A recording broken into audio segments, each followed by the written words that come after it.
전에 한국에서 한 기독교 단편 영화를 만드시게 되는 영화 감독과 영화에 들어갈 인터뷰를 한 적이 있습니다. 그때 제가 받았던 인터뷰의 질문은 이런 것이었습니다. 목사님, 부흥이 무엇이라고 생각하십니까? 라는 질문이었어요. 그때 저의 대답은 이런 것이었습니다. 사람이 마치 고향의 어머니의 품을 그리워하듯이 하나님을 그리워하게 되어서 하나님께로 온전히 돌이키는 것, 그것이 부흥이라고 생각합니다 라고 이야기했습니다.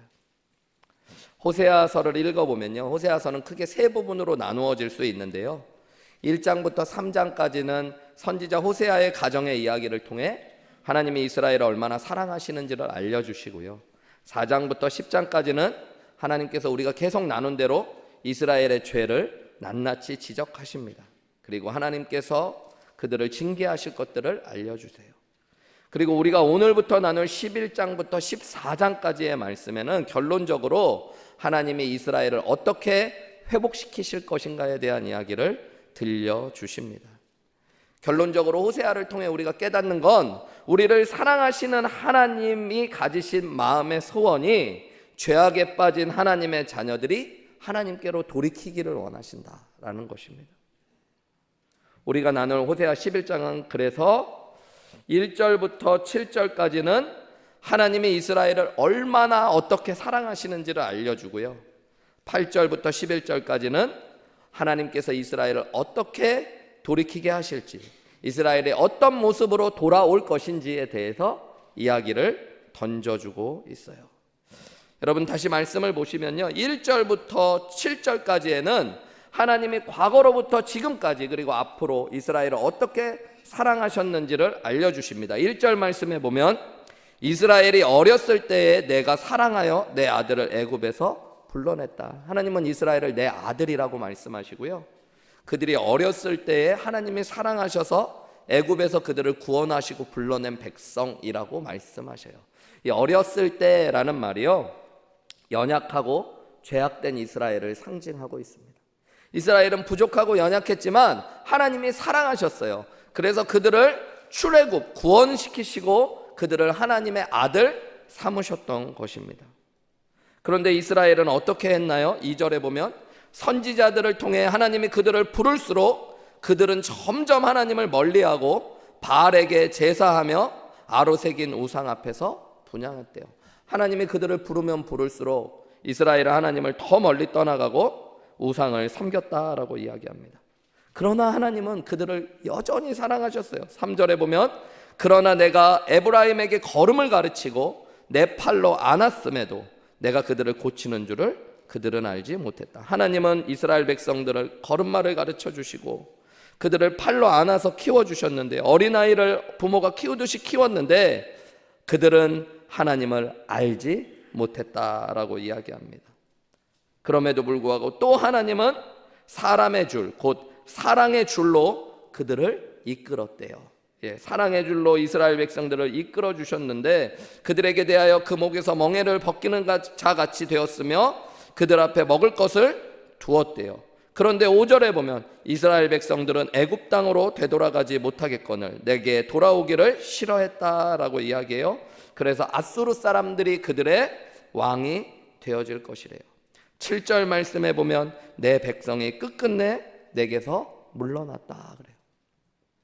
하나님은 이스라엘을 과거부터 지금까지 앞으로도 사랑하실 것인데 이스라엘 백성들은 과거부터 지금까지 하나님을 끊임없이 떠나갔대요. 하나님이 부르면 더 멀리 떠나가고 결국에 끝끝내 하나님을 떠나간 것이 이스라엘의 모습이었대요. 제가 잠깐 읽은 대로 1절부터 4절의 말씀은 과거형으로 적혀져 있고 그 이후에는 현재와 미래형이 교차되며 말씀을 이야기하고 있습니다. 한마디로 과거부터 지금까지 그리고 앞으로도 하나님은 우리를 변함없이 사랑하시고 하나님의 백성들은 끊임없이 하나님을 떠나고 있는 이야기들을 던져주고 있어요. 말씀을 묵상하다가 그런 찬송이 떠오르더라고요. 새 찬송가 308장에 있는 찬송, 내 평생 살아온 길. 가사가 어떻게 되는지 아십니까 여러분? 내 평생 살아온 길 뒤를 돌아보니 걸음마다 자옥마다 다 죄뿐입니다. 그러나 예수님의 은혜가 내 안에 또 가득하시다는 것들을 고백하는 거예요. 신앙생활을 하며 깨닫게 되는 것, 과거와 현재를 돌아보면 여러분, 우리는 끊임없이 하나님을 떠나는데 하나님은 끊임없이 우리를 사랑하셨다는 것들, 하나님이 그 말씀을 던져주고 계세요. 끝끝내 하나님의 사랑을 떠났던 이스라엘 백성들을 향하여 8절 말씀에 보면 하나님은 뭐라고 말씀하시냐면, 에브라임이여 내가 어찌 너를 놓겠느냐, 이스라엘이여 내가 어찌 너를 버리겠느냐, 내가 어찌 너를 아드마같이 놓겠느냐, 어찌 너를 스보임같이 두겠느냐라고 말씀하셔요. 하나님은 이스라엘을 결코 버리고 포기할 수 없다라고 말씀하십니다. 여기 보면 아드마와 스보임이라는 지명이 나오는데요, 이 아드마와 스보임은 소돔과 고모라가 멸망할 때 함께 멸망했던 도시들입니다. 그래서 성경을 자세히 읽으면 우리는 소돔과 고모라의 멸망만 잘 듣는 경우가 있는데요, 성경 곳곳에서 소돔과 고모라와 아드마와 스보임이 함께 죄악 가운데 멸망했다라고 이야기합니다. 신명기 29장 23절 말씀 같은 것이 대표적인 말씀인데요, 그 온 땅이 유황이 되며 소금이 되며 또 불에 타서 심지도 못하며 결실함도 없으며 거기에는 아무 풀도 나지 아니함이 옛적에 여호와께서 진노와 격분으로 멸하신 소돔과 고모라와 아드마와 스보임의 무너짐 같음을 보고 물을 것이다 라고 이야기해요. 그러니까 여러분, 하나님께서는 소돔과 고모라, 아드마와 스보임이 멸망당한 것처럼 이스라엘을 멸망시키시지 않겠다라고 말씀해요. 나는 그 도시들처럼 이스라엘을 놓을 수도 없고 버릴 수도 없다라고 말씀하시는 거죠. 하나님은 결코 하나님의 자녀를 포기하시지 않고 사랑하신다고 말씀하셔요. 그들이 스스로 하나님을 떠나 고통 가운데로 들어갔지만 하나님은 그들을 결코 포기하지 않으십니다. 재앙 가운데 있었던 이스라엘에게 여전히 소망이 있었던 이유는 하나님이 그들을 사랑해 오셨고 사랑하시며 앞으로도 결코 포기하지 않고 사랑하시겠다고 말씀하시기 때문인 거예요. 여러분, 우리 각자의 삶에도 또 우리 가정에도 우리 교회에도 여전히 소망이 있는 이유는 하나님이 우리를 사랑하시기 때문입니다. 하나님은 오늘 본문 8절부터 11절의 말씀을 보면요, 이제 포기할 수 없는 이스라엘을 이렇게 회복시키실 것이다 라고 말씀하셔요. 이스라엘이 하나님이 꿈꾸시는 회복의 날에 이렇게 돌아오게 될 것이다 라고 말씀하시는 것이 8절부터 11절의 말씀인데요, 오늘은 이 8절부터 11절의 말씀을 조금 더 나누어 묵상하면서 하나님이 우리를 어떤 모습으로 회복하시기 원하시는지 살펴보고요, 여러분, 하나님이 원하시는 회복의 모습이 우리가 구하고 간구해야 될 부흥과 회복의 모습입니다. 하나님이 이런 모습으로 이스라엘을 회복시키실 것이다 라고 말씀하신 것들을 깨달으면 우리가 하나님 우리에게 이런 모습으로 회복시켜 주옵소서 기도하는 은혜가 있어야 될 줄 믿습니다. 그럼 첫 번째로 하나님이 이스라엘을 회복시키실 때 어떻게 회복시키시기 원하시는가? 8절과 9절 말씀에 보면 하나님의 사랑이 깨달아지기 시작하는 회복과 부흥을 하나님께서 허락하신다고 말씀하시는 것입니다. 오늘 11장의 말씀은 사실은 앞뒤의 말씀이 이렇게 대꾸를 이루듯이 연결되어져 있는데요, 여러분 3절 말씀에 보면 하나님은 이렇게 말씀하시죠. 에브라임 북이스라엘 백성들에게 걸음을 가르치시고 팔로 안아주시고 그들을 고쳐주시는데도 그들은 하나님을 알지 못했다라고 이야기합니다. 그런데 하나님의 회복의 날이 될 때 하나님은 8절과 9절에 이렇게 말씀하셔요. 에브라임이여 내가 어찌 너를 놓겠느냐 쭉 말씀하신 뒤에 후반부에 보면 내 마음이 내 속에서 돌이키어 나의 긍휼이 온전히 불붙듯 하도다. 내가 나의 맹렬한 진노를 나타내지 아니하며 내가 다시는 에브라임을 멸하지 아니하리니 이는 내가 하나님이요 사람이 아님이라. 내 가운데 있는 거룩한 이니 진노함으로 내게 임하지 아니하리라 말씀하셔요. 하나님은 여전히 이스라엘을 사랑하시는데 어떻게 사랑하시냐면 불붙듯이 긍휼히 여기시며 사랑하신대요. 9절에 보면 뭐뭐하지 않는다라는 말이 3번 반복되는데 이건 강조를 표현하는데요, 하나님은 진노로 이스라엘을 멸하지 않겠다라고 확정하여 말씀하셔요. 그리고 하나님이 이렇게 이스라엘을 사랑하시는 이유가 뭐라고 말씀하시냐면 하나님이 하나님이시며 사람이 아니기 때문이래요. 이 얘기는 뭐냐면 하나님이 우리를 사랑하시는 사랑이요 사람의 사랑과 다르다는 것들이에요. 이해할 수도 없고 볼 수도 없고 헤아릴 수도 없는 사랑으로 하나님이 우리를 사랑하신대요. 하나님이 왜 이런 말씀을 하실까요? 이 사랑을 통해 이스라엘이 회복될 것을 말씀하고 계시는 거예요. 여러분, 우리의 신앙의 위기가 언제 오냐면 내가 예배 자리에 없어서도 오고 기도하지 않고 말씀 읽지 않아서도 오지만 그 자리에 있더라도 하나님의 사랑이 내게 느껴지지 않으면, 하나님이 우리를 여전히 사랑하시고 축복하시는데 3절의 말씀처럼 하나님이 우리를 가르쳐 주시고 안아주시고 고쳐주시는데도 불구하고 우리가 하나님의 사랑을 알지 못할 때 신앙의 위기가 오는 것이고요. 여러분, 반대로 이야기해서 우리의 삶 가운데 하나님의 불붙는 사랑이 깨달아지기 시작하고 하나님의 사랑, 이해할 수도 없고 헤아릴 수도 없는 그 하나님의 사랑이 느껴지기 시작할 때 여러분, 우리의 신앙에 회복이 오고 부흥이 일어나는 줄 믿으시기 바랍니다. 하나님 나를 결코 포기하지 않으시는 그 사랑, 나를 사랑하셔서 그 아들을 주시기까지 사랑했던 그 하나님의 사랑이 깨달아질 때 여러분, 우리는 회복과 부흥의 자리로 나올 수 있는 것입니다. 포기하지 않는 하나님의 마음을 깨달을 때 회개의 자리로 나올 수 있는 것이죠. 요즘에 세상을 보고 교회를 보고 나 자신을 보면 한결같이 드는 생각이요, 하나님의 심판과 징계가 임해도 하나도 이상하지 않겠다라는 생각을 하게 됩니다. 세상을 보면 온갖 죄악이 만무하는 것 같아요. 코로나로 세상이 다 잠잠한 것 같아도 사건 사고는 얼마나 많이 일어나는지 모르겠어요. 여러분, 한국에서도 보면 부모가 자녀를 학대하는 일들도 너무 쉽게 벌어지고요. 여러분, 교회들의 이야기들을 기사로 접하다 보면 그것도 사건 사고의 모습들이다 보니까 교회 안에서도 목회자들이 또 성도들이 끊임없이 죄를 범하는 모습들을 보고 또 나 자신을 겸손히 돌아보면 답이 없는 것 같다고 느껴질 때가 있어요.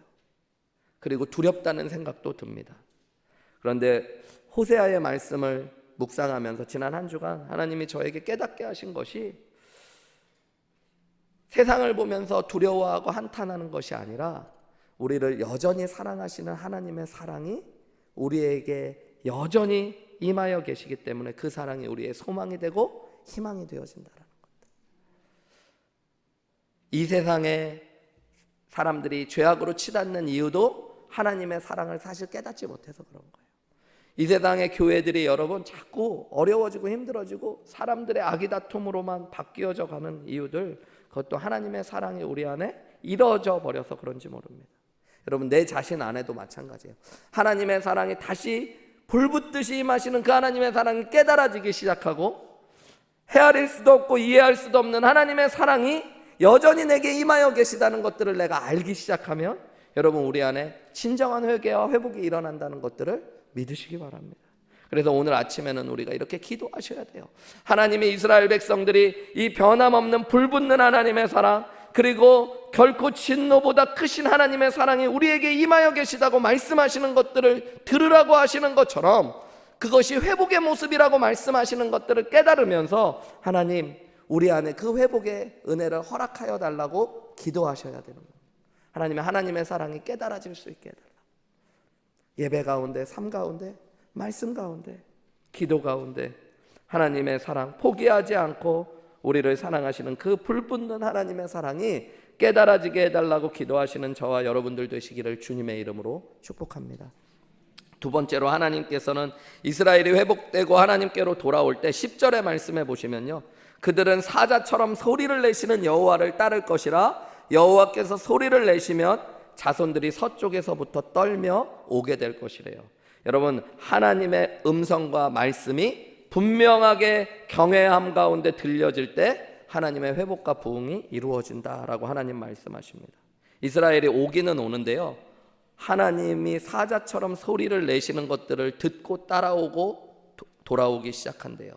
그들은 떨면서 경외하면서 하나님을 께로 나아온대요. 이거는 어떻게 보면 비유와 같은 묘사인데요, 사자가 여러분 크게 울부짖으면 온 동물들이 두려워 떠는 것처럼 하나님의 음성이 그렇게 이스라엘 백성들에게 들려지게 되어질 것이고요, 그때 이스라엘 백성들이 하나님께로 떨며 경외하며 돌아오는 것, 그것이 하나님께서 꿈꾸시는 회복이고 부흥이라고 말씀하시는 것입니다. 이미 2절에서 하나님을 떠난 이스라엘이 어떻게 하나님을 떠났다고 말씀하셨냐면 선지자들이 그들을 부를수록 그들은 점점 멀리 하나님을 떠났다라고 말씀하셨어요. 신앙의 위기가 언제 오냐면 하나님이 계속 말씀하시는데 그 말씀으로부터 우리가 점점 멀어져요. 말씀이 점점 작아지고 희미해지고 그곳으로부터 우리가 멀어질 때 위기가 오는 것이고, 여러분 신앙의 회복과 부흥은 언제 일어나는 거냐면 하나님의 음성이 점점 분명하게 들려져요. 나중에는 사자의 소리처럼. 그리고 그 음성에 우리가 경외함으로 엎드려지고 따라갈 때 여러분 회복이 일어나는 거라고 하나님 말씀하시는 것입니다. 가끔 딴 생각을 막 이렇게 하다 보면, 남자들이 특히 더 그런 것 같은데요, 이 멀티태스킹이 안 돼서 그런지 내 앞에서 누군가와 이야기를 하고 있었는데 제가 딴 생각에 딱 사로잡히면 그 이야기가 아예 안 들릴 때가 있습니다. 그래가지고 내가 뭐라고 하는지 알아요? 뭐 이렇게 아내나 아이들이 이야기하고 내 얘기 듣고 있어요? 이야기할 때가 있죠. 그러면서 좀 집중해 달라고. 여러분 우리도 마찬가지인 것 같아요. 교회에 앉아 있기는 하는데 여전히 내 마음은 세상에 있고 물질에 있고 욕심에 있을 때 여러분 하나님의 말씀이 들려지지 않습니다. 들은 것 같은데 들리지 않는 거예요. 오늘 제가 여러분에게 질문해 볼게요. 여러분은 하나님의 말씀을 하나님의 말씀으로 듣고 계십니까? 어떻게 들리세요? 사자의 울부짖음처럼 들리십니까? 아니면 세미하게 모기 소리처럼 들리십니까? 아니면은 지금 목사님이 도대체 뭔 얘기를 하고 있나도 잘 모르겠게 지금 여러분 깨달은 말씀대로 살아내고 계십니까? 여러분 하나님은 말씀하시는 하나님이세요. 하나님은 여전히 말씀하고 계십니다. 타락한 시대인 북이스라엘의 시대에도 하나님은 호세아를 통해 여전히 말씀하셨고요. 오늘도 저를 통해 여러분에게 말씀하고 계십니다. 그 말씀을 통해 하나님의 말씀이 들려져서 그 말씀 가운데 죄에 대한 찔림이 시작되어지고 하나님의 사랑이 깨달아지고 그 말씀으로부터 내 삶의 결단과 변화가 시작될 때 여러분 회복이 일어나고 하나님이 원하시는 부흥이 임하여 지는 거예요. 여러분 우리 가정이, 내 믿음이, 또 교회가 무엇으로 세워져야 될까요? 여러분 하나님이 우리의 인생을 세우시고 가정을 세우시고 교회를 세우시는 수단이 말씀이에요. 말씀. 사도행전 20장에 보면 사도 바울이 이제 예루살렘으로 들어가는데요, 예루살렘에 큰 핍박이 기다리고 있고 이제는 죽음을 당할지도 모른다는 그런 마음을 사도 바울이 갖게 됩니다. 그래서 사랑했던 에베소 교회 장로들, 교회의 지도자들을 싹 이렇게 모아놓고 작별 인사를 하는 장면이 나와요. 그때 사도행전 20장 29절에서 30절에 보면 사도 바울이 이런 말을 합니다. 내가 떠난 후에 사나운 이리가 여러분에게 들어와서 그 양떼를 아끼지 아니하며 또한 여러분 중에서도 제자들을 끌어 자기를 따르게 하려고 어그러진 말을 하는 사람들이 일어날 줄을 내가 알고 있습니다. 그래요. 사도 바울이 이제 자신이 떠나가고 나면 사나운 이리가 양떼를 집어 삼키려고 하는 것처럼 잘못된 교사들이 일어나고 밖에서부터 그런 사람들이 들어와서 어그러진 말로 사람들을, 교회를 혼란시킬 거래요. 여러분 이런 것들을 사도 바울이 분명히 알고 있다라고 이야기합니다. 그렇다면 어떻게, 무엇에 교회를 부탁해야 될까요? 장로님들, 여러분에게 교회를 좀 부탁합니다 이러든가, 후임 목회자 진짜 잘 세워야 됩니다. 잘못된 사람을 세우면 안 됩니다. 막 이렇게 이야기해야 될 것 같은데 32절에 보면 사도 바울은 이렇게 이야기해요. 우리 한 목소리로 읽어보실까요? 시작. 지금 내가 여러분을 부탁하노니 그 말씀이 여러분을 능히 든든히 세우사 거룩하게 하심을 입은 모든 자 가운데서 기업이 있게 하실 것입니다. 무엇에 교회를 부탁한대요? 하나님의 말씀에. 그리고 그 하나님의 말씀이 어떻게 할 거래요? 여러분을 능히 든든히 세울 것이라고 이야기해요. 여러분 이것이 말씀의 능력입니다. 여러분의 인생을 하나님이 말씀으로 능히 든든히 세우실 것들을 믿으시기 바랍니다. 여러분 하나님의 교회도 하나님의 말씀 가운데 교회를 능히 든든히 세우실 수 있는 하나님이신 줄 믿으시기 바랍니다. 여러분 말씀이 들려지면요 문제가 없어요. 사실은 말씀이 멀어져 가고 희미해지면, 말씀이 들려지지 않으면 위기가 오는 거예요. 똑같은 말씀을 듣는데 시험에 들기 시작해서 말씀이 막 부딪혀가면, 제가 전에 알던 성도님 한 분에게 이렇게 전화로 상담해 왔는데 그분이 그런 이야기 하시더라고요. 목사님이 요즘 너무 시험에 들었다. 말씀을 들을 때마다 내가 왜 이 자리에 있어야 되는지도 모르겠고 말씀이 들려지지 않는다고. 진짜 심각한 상황인 거죠. 근데 반대로 목회를 하다 보면 성도님들이 이런 말을 하는 것들을 듣게 될 때가 있습니다. 목사님, 이번 주 말씀이, 지난주 말씀이 저를 살렸습니다. 제가 목사님의 말씀을 통해 하나님의 음성을 들었습니다. 그리고 말씀을 받았습니다. 부족한 종을 통해서지만 하나님의 말씀이 들려지고 있다라는 이야기를 들으면 목회자로서 그런 생각이 들어요. 어떤 문제인지 모르지만 이분이 지금 힘들고 어려운 상황일 수 있지만 말씀이 들려진다면 자세히 묻지 않아도 회복되고 있구나, 살아나고 있구나, 일어서실 것이구나 라는 것들이 느껴지는 거예요. 여러분, 하나님의 말씀이 여러분의 귀에 사자처럼 들려지시는 귀한 은혜가 있으시기를 주님의 이름으로 축복합니다. 그렇게 해달라고 기도하셔야 돼요. 하나님이 그것이 회복의 날이고 부흥의 날이라고 이스라엘에게 말씀하고 계시는 거예요. 하나님, 우리 교회 안에 하나님께서 주시는 말씀이 내 귀에, 그리고 우리 교회의 귀에 사자처럼 들려지고 그 말씀을 들을 때마다 두려워 떨며 경외하며 하나님 앞으로 나오는 귀한 은혜를 허락해달라고 기도하시는 저와 여러분들이 되시기를 주님의 이름으로 축복합니다. 마지막 세 번째로, 여러분, 하나님께서 주시는 부흥은 하나님의 임재, 평안, 안식 속으로 들어가는 것이라는 것들을 알려줍니다. 11절에 보면 그들은, 이스라엘 백성들은 애굽에서부터 새같이 아수르에서부터 비둘기같이 떨며 올 것인데 내가 그들의 집에 머물게 하리라 라고 말씀하십니다. 이게 말씀에 보면, 원어에 보면요, 그들을 각자 집에 머물게 하신대요. 하나님께서 각자에게 예비해 주신 집이 있고요, 그곳으로 이스라엘 백성들을 인도하실 거래요.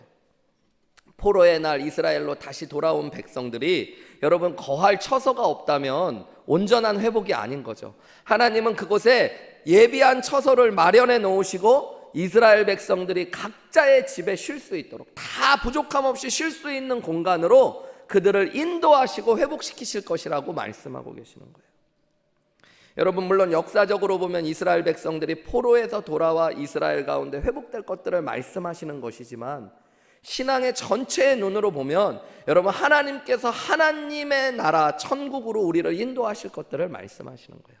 신앙의 궁극적인 목적, 하나님께서 우리에게 주시는 구원의 진짜 완성이 어디에 있냐면요, 여러분, 하나님의 나라에 있습니다. 예수님을 믿는 것의 결론, 목적이 천국에 있어요. 천국은 물론 우리가 죽어서 하나님과 함께 영원히 거하는 곳이기도 하지만, 우리가 마태복음의 말씀을 통해 금요일마다 배우면서 천국에 대한 이야기를 여러 번 나누었는데요, 여러분, 천국은 하나님이 함께 하시는 곳, 다스리시는 곳이 천국입니다. 내가 예수님을 나의 구원자여 주님으로 믿었을 때 성령을 통해 예수님이 나와 함께 하실 때 내 안에 천국이 임하는 거예요, 여러분. 내가 날마다 내 삶에 하나님, 내 입술을 하나님께서 다스려 주십시오. 내가 행동하고 생각하는 마음을 하나님께서 다스려 주십시오 하면 하나님이 다스리시는 곳이 천국이기 때문에 내 삶 안에 천국이 이루어지고 확장되어져 가는 것입니다. 하나님, 우리 가정을 하나님이 다스려 주십시오. 내 가정이 하나님의 나라가 되어지는 거예요. 그래서 하나님의 나라는 여러분, 우리가 영원히 거하여 주님과 함께하는 곳, 죽어서 가는 곳이기도 하지만 내가 오늘 이 땅에서 경험하며 하나님과 함께하는 곳이기도 합니다. 여러분, 하나님의 나라에는 온갖 좋은 은혜가 넘쳐요. 평안이 있고 안식이 넘쳐요. 그것이 우리가 꿈꿔야 되고 바라보아야 될 것입니다. 여러분, 우리가 하나님 앞에 기도할 때 하나님이 원하시는 회복을 기도해야 되잖아요. 근데 하나님이 원하시는 건 뭐냐면 우리와 함께 하시는 것. 그래서 하나님의 나라로 우리를 인도하기 원하시는 거예요. 근데 하나님의 백성들은 하나님과 함께 하는 것에 마음이 없고 예수님을 열심히 믿는다고 하면서, 예배를 열심히 드리고 기도한다고 하면서 여러분, 세상에 관심이 있을 때가 너무너무 많아요. 신앙의 결론은 우리 애가 좋은 대학 가는 것, 우리 자녀들이 잘 되는 것, 내 사업이 잘 돼서 돈 많이 버는 것. 열심히 신앙생활하고 성경을 배우는 것 같지만 결국에 우리가 추구하는 결론이 하나님과 함께하는 것이 아닐 때, 여러분, 그것은 심각한 문제가 있는 것이죠. 반대로 하나님이 원하시고 꿈꾸셨던 것은 우리가 하나님과 함께 거하고 하나님 은혜 가운데 머무는 것, 하나님이 예비한 처소 가운데로 들어가는 것이라는 것들을 오늘 말씀을 통해 하나님이 알려주시는 거예요. 여러분, 저와 여러분들 안에 하나님의 다스리심과 함께 하심을 소망하고 누리시는 축복이 임하시기를 주님의 이름으로 축복합니다. 그게 진짜 회복이에요. 여러분, 그게 진짜 부흥이에요. 그래서 이 땅 가운데 충만하게 하나님의 임재를 통해서 평안과 안식을 누리다 영원한 그분의 나라에 들어가는 것, 그것이 우리의 신앙의 목표고 목적이 되어야 될 줄로 믿습니다. 하나님은 오늘 호세아서 11장의 말씀을 통해서 죄악된 이스라엘, 너희는 끝끝내 나를 떠나가지만 나는 너를 결코 포기하지 않는다. 나는 꿈꾸고 있다. 너희가 내 불타는 사랑을 깨닫고 사자 같은 하나님의 음성을 들으며 하나님의 임재를 소망하며 나아오기를, 그 가운데로 들어오기를 하나님이 꿈꾸신다고 말씀하시며 우리에게 돌아오라고 말씀하시는 거예요. 곤돌매기라는 어종이 있다고 합니다. 과학자들이 이 곤돌매기를 통해서요, 심리를 연구한 실험이 하나 있습니다.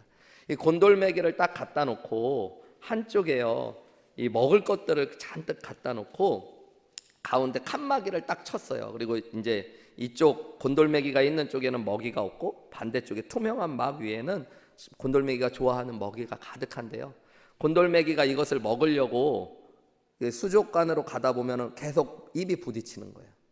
눈에는 보이는데 먹을 수가 없는 거죠. 투명한 칸막이가 있어서. 그러고 나서 한참이 지나가고 나면요, 여러분, 이 칸막이를 걷어도 곤돌매기가 입을 벌리고 먹이를 먹지 않고 굶어 죽는다는 거예요. 끊임없이 실패를 경험하고 나면 자기가 그것을 하지 않으려고 하는 거예요. 사람들 안에 그런 것들이 있습니다. 내가 무언가 노력해봤는데 되지 않으면 포기하는 본성들. 나중에 하나님의 은혜가 가득 우리 안에 있고 하나님이 오늘 우리를 회복시키신다고 말씀하셔도 내가 이런 말씀 한두 번 들어봤나? 내가 결심하고 나아갔는데 크게 변화되는 것도 없었는데. 여러분, 내 힘으로는 실패하지만 하나님이 오늘 저를 통해 여러분에게 말씀하시며 돌아오라고 하실 때 하나님은 돌아오면 하나님의 은혜 가운데 우리를 회복하시겠다는 하나님의 은혜가 여전히 우리에게 있는 줄 믿으시기 바랍니다. 그것을 믿고 돌이키면 하나님이 우리를 회복시키시는 거예요. 하나님께로 돌아올 때 우리 안에 두려움이 있죠. 여전히 하나님이 나를 사랑하실까? 근데 하나님은 불붙는 사랑으로 여전히 우리를 사랑하신대요. 내가 하나님께로 돌아가면 정말 예전처럼 회복될 수 있을까? 하나님은 하나님께로 돌아오면 사자 같은 하나님의 음성이 들려지고 하나님의 말씀 앞에 은혜를 경험하는 축복을 누리게 하신대요. 내가 하나님께로 돌아가면 하나님의 임재와 하나님의 평안을 누리는 귀한 축복, 하나님의 나라의 은혜를 누리게 하신다고 하나님 말씀하십니다. 1973년도에 미국에서 유명했던 팝 중에 타이어 옐로우 리본 라운드 올드 오크 트리라는 노래가 있다고 합니다. 그 노란 수건을, 리본을 그 오크 트리, 참나무, 오래된 참나무 주변에 메어놔 주세요. 뭐 이런 제목이겠죠. 토니 올랜도라는 분과 던이라고 하는 분이 부른 히트송이라고 그러는데요. 이 노래는 실제로 1971년도 뉴욕 타임즈에 적혔던 고잉 홈이라고 하는 기사를 통해서 만들어진 노래라고 합니다. 뉴욕에서 플로리다 포트 로더데일이라는 도시로 가던 버스에서 대학생들이 겪은 이야기가 신문에 기사화됐고요. 이 이야기를 통해서 타이어 옐로우 리본 라운드 올드 트리라고 하는 오크 트리라고 하는 이 노래가 만들어졌다고 해요. 이 기사의 내용은 이렇습니다. 뉴욕의 어느 버스 정류장 앞에 사람들이 막 붐비고 있었어요. 그 중에서 특별히 생기발랄한 젊은 남녀 세 쌍이 버스에 오르고 있었습니다. 뉴욕을 떠나 이제 플로리다 해변으로 여행을 가려고 하는 거예요. 막 기분에 취해서 웃고 떠들고 막 그러면서 버스가 출발을 합니다. 근데 시간이 조금 지나니까 장거리 여행이 되면서요, 차 안에 공기가 조용해지기 시작하고 앞자리에 앉아있는 한 사람을 주목해 보기 시작해요. 이 대학생 세 쌍이 무거운 침묵에 수염은 덥수룩하고 표정이 너무너무 어두운 한 사람을 이렇게 쳐다봐요. 그러면서 대학생들끼리 서로 도대체 저 사람은 뭐 하는 사람일까 이런 생각을 해요. 배를 몰던 선장일까? 아니면 고향으로 돌아오는 퇴역 군인일까? 왜 저렇게도 굳은 표정을 하고 있을까? 호기심을 참지 못한 일행 중 한 여자가 용기를 내서요, 이 남자에게 다가가서 자기가 말을 걸어보겠다고 합니다. 그에게는 근데 왠지 모를 슬픔이 막 느껴졌어요. 포도주를 한 잔 딱 드리면서요, 포도주 좀 드시겠어요? 그랬더니 이 남자분이 고맙다고 엷은 미소를 지으며 포도주를 한 모금 마십니다. 그런데 차마 그 이상 말을 걸기가 겁이 나는 거예요. 그래서 다시 이 여자분도 제자리로 돌아왔습니다. 사내는 애써 잠을 청하려는 듯 등을 뒤로 눕히고 잠을 청했다고 해요. 한참을 지나 날이 밝아옵니다. 아침 식사 시간이 되었을 때 장거리 버스니까요, 승객들을 위해 음식점 앞에 차를 세웠고, 어제 저녁 말을 붙였던 그 여자가 용기를 내가지고요, 이 남자분에게 함께 한 테이블에서 식사를 하자고 권했다고 해요. 수줍은 표정을 지으며 이 남자분이 함께 앉아 식사를 합니다. 식사 도중에 뭔가 긴장한 듯하게 담배를 피우며 불안해하는 모습을 보입니다. 사람들이 자기에 대해서 궁금해하고 말을 걸려는 걸 알지만 이 남자는 말을 하지 않아요. 얼마 지나지 않아 이 여자의 지속적인 관심 속에서 이 남자가 항복하듯이 자신의 이야기를 차 안에서 시작합니다. 이 남자의 이름은 빙고였다고 해요. 4년 동안 뉴욕의 교도소에서 죄를 짓고 수감 생활을 했습니다. 그리고 이제 석방되어 집으로 가는 길이에요. 그리고 그가 이렇게 이야기합니다. 감옥에 있는 동안 나는 아내에게 편지를 보냈습니다. 나는 부끄러운 죄를 지었고 오랜 시간 집에 돌아갈 수 없으니 만약 나를 기다릴 수 없다고 생각해도 괜찮다고, 혼자 사는 것이 고생이 된다고 생각되거든 나를 잊어달라고 편지를 썼다고 그래요. 재혼을 해도 좋다고, 편지를 안 해도 좋다고. 그리고 그 뒤로 아내도 편지를 하지 않았고 이 사람도 3년 반 동안 편지를 하지 않았다고 그래요. 사내는 덤덤한 목소리로 계속 말을 이어갑니다. 석방을 앞두고 다시 한 통의 편지를 썼다고 합니다. 우리가 살던 마을 어귀에 커다란 참나무가 있는데 나는 편지에 만일 당신이 여전히 나를 사랑하고 있다면, 나를 용서하고 있다면, 나를 다시 받아들일 생각이 있다면 참나무에 노란 손수건을 메어 달아 달라고 부탁한 거예요. 만일 아내가 재혼을 했거나 나를 받아들일 생각이 없어 손수건을 달아놓지 않았으면 나는 버스에서 내리지 않고 그대로 버스를 타고 종점까지 가버릴 거라고 이야기한 거예요. 굳은 얼굴로 이 이야기를 하는, 4년의 긴 시간 동안 소식이 끊었던 아내의 상황을 궁금해하는 이 남자의 불안이 이제 다 느껴지면서요, 이런 소식을 전해들은 버스 안에 탄 승객들이 다 같은 마음이 되었다고 그래요. 모두 다 한 마음으로 도대체 노란 손수건이 나무에 달려있을까 아닐까, 그것만 궁금해하는 거예요. 같이 가슴을 졸이고. 이런 이야기를 들으면서 차 안의 승객들이 온통 긴장과 설레임으로 이제는 플로리다를 향해 달려갑니다. 드디어 버스가 산 모퉁이를 돌고요, 이 남자의 고향집 가까이 다가가는 거예요. 시간이 지나가면서 앞에 탄 사람들부터 와라는 탄성이 들려오기 시작합니다. 버스 안의 승객들은 너나 할 것 없이 자리를 박차고 일어나서 소리를 치며 눈물을 흘리며 서로를 얼싸안습니다. 그 이유는 큰 참나무, 마을 입구에 있는 큰 참나무예요. 노란 손수건이 매달려 있는데 20개, 30개가 아니라 수백 개의 노란 손수건이 그곳에 매달려 있었다고 해요. 혹시라도 남편이 노란 손수건을 못 보고 지나칠까 봐 아내와 아이들은 함께 참나무에 온통 노란 손수건을 장식해 놓았습니다.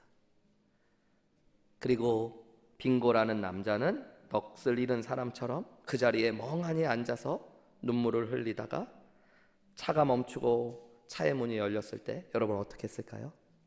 묵묵히 차를 내려 자신의 아내와 사랑하는 아이들이 기다리고 있는 집을 향해 걸어갑니다.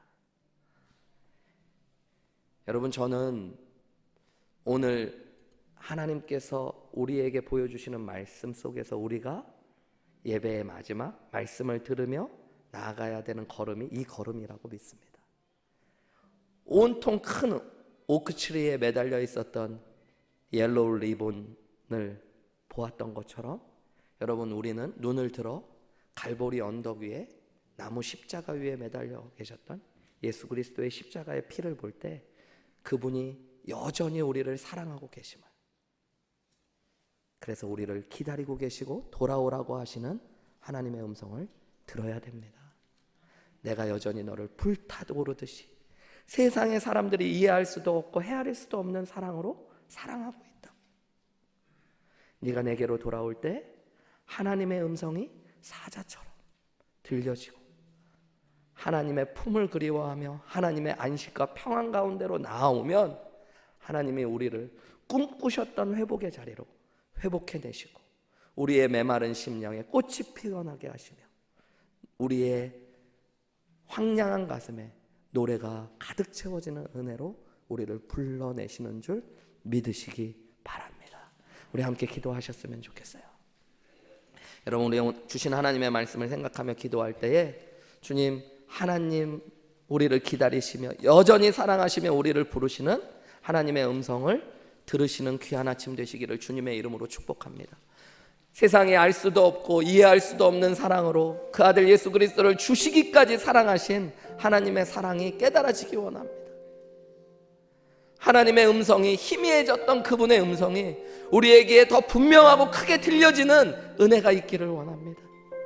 하나님의 품이 그리워지고 그 품으로 무거운 발걸음을 띄어 한 걸음 한 걸음 나아가 이제는 달려가 그 품에 가득 안기는 은혜가 오늘 우리 가운데 있었으면 좋겠습니다. 여러분, 두려우십니까? 너무 멀리 온 것 같아 힘드십니까? 여러분, 여전히 주님이 우리를 기다리고 계십니다. 나를 보지 마시고 십자가에서 온통 그 아들 예수 그리스도의 피로 우리를 사랑한다고 부르시는 주님을 바라보면서 요즘 주님 앞으로 나오시는 귀한 아침 될 수 있게 도와달라고, 주님 우리에게 주님의 사랑을 깨닫게 하여 주옵소서. 다시 한번 주님의 음성이 들려지게 하여 주옵소서. 주님의 품이 하나님 우리 안에 소망이 되게 하여 주옵소서. 우리 이렇게 함께 기도하면서 하나님 앞으로 나아가시겠습니다. 기도하시겠습니다.